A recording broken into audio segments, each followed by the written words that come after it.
Today I would like to show you 70 ingenious projects I built around my house that you can easily replicate on your own property. In fact, what I want to do over the next few minutes is hand you the exact plans and step-by-step instructions with pictures and videos for each one of them. You'll also receive a list of materials needed for every project and where you can order them as cheaply as possible.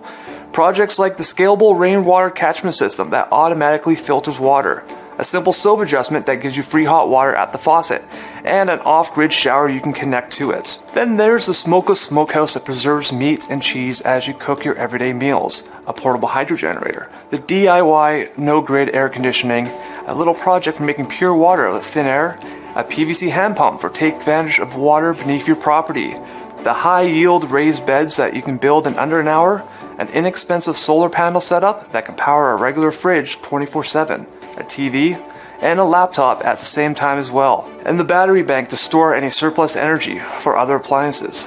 There's also the perpetual backyard aquaponics system that can provide food even in the darkest of days, a cool stone oven that you can add to your backyard, a zero-waste toilet, the off-grid refrigerator, and the food-growing fence.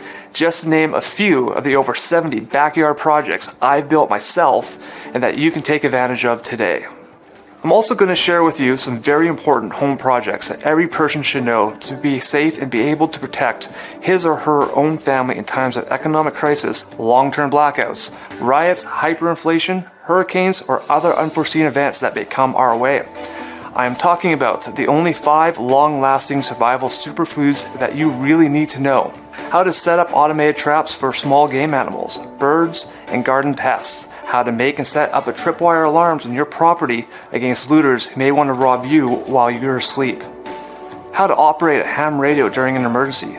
Keep fuel good for years. Plant a complete backyard medicinal garden. Recycle spent ammo.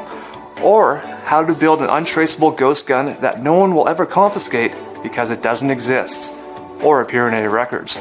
These simple but clever projects were developed to keep your loved ones well-fed and healthy during dark times, when many others will be chewing on their leather belts, freezing in their beds, or fighting tooth and nail over a piece of moldy bread to feed their starving children.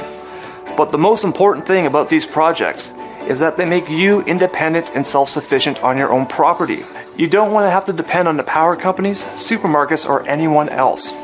There's an extraordinary feeling of peace and accomplishment when you produce everything that you need on your property. I don't know if you've seen this, but prices go up and they'll never go back down. They do not require a lot of time to build. I'm working a full-time job.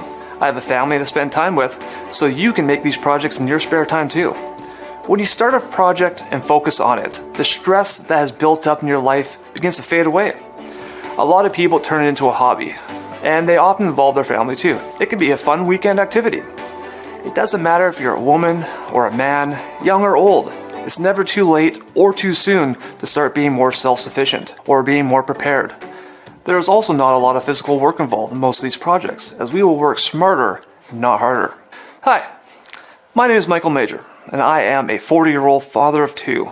I proudly served my country for 7 years as an infantry soldier, spending almost 7 months overseas as a NATO peacekeeper. After my time in the Army, I became a welder fabricator, working in the aerospace field. During that time, I built many parts and tools for Boeing. As you can imagine, in the aerospace industry, there is no room for error, so I had to become precise to the 10th degree in everything that I did. What I discovered is that with any project, it's often the smallest details that make the greatest difference. This is why all my instructions and sketches are extremely precise, without leaving anything out, so that anyone can rebuild them easily. Not like those instructions from IKEA where you have to guess some of the steps yourself. I don't know about you, but I don't want to be at the mercy of others.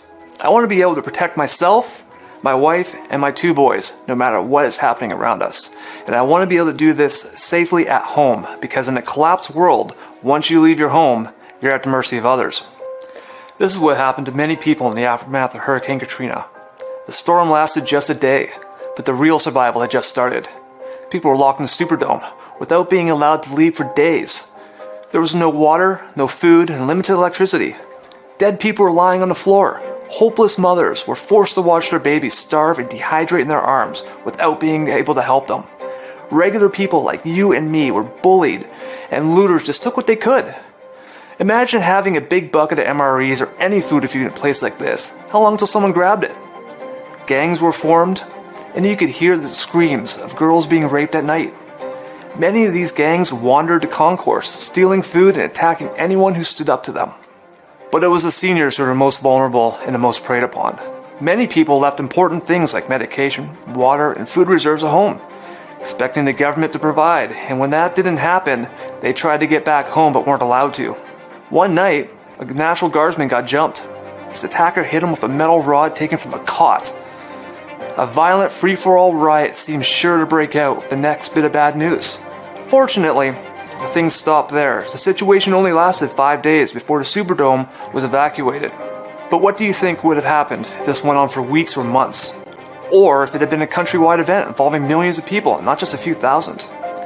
I never want to find out what surviving in a long-term in a FEMA camp looks like, but I think we got a glimpse of how it would start by looking at what happened at the Superdome.